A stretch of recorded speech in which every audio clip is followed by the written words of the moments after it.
Merci encore une fois de plus d'être en cet lieu.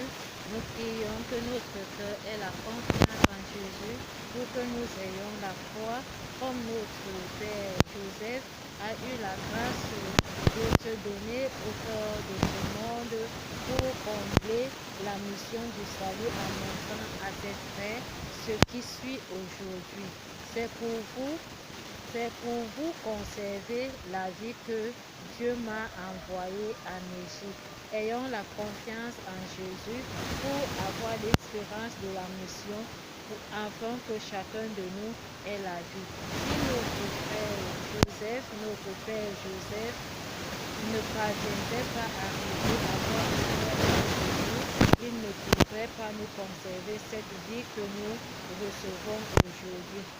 Il est en présence de cette compassion que nous prions que l'évangile, que la parole qui nous vient dans le livre de la vie, de la Genèse, nous emporte à accueillir l'humilité, l'obéissance et la soumission, de se souvenir et de prier à l'Esprit Saint qui nous explique ce dont Jésus induit, afin que l'homme qui est dans la terreur ne soit pas tourmenté, afin qu'il ait la vie. L'Esprit Saint console les cœurs et il rapporte à tout un chacun de connaître la voie du Seigneur.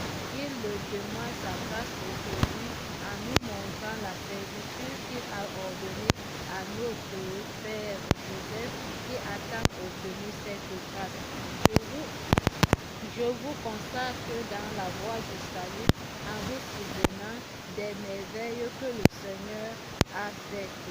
Le psalmiste nous rapporte cette louange au milieu des saints en se souvenant de chacun de nous aujourd'hui dans l'espérance de cette mission qui nous apprend à vivre dans les versets bibliques qui nous viennent dans l'évangile de Jésus-Christ selon saint Matthieu du chapitre 10 du verset 7 à 15.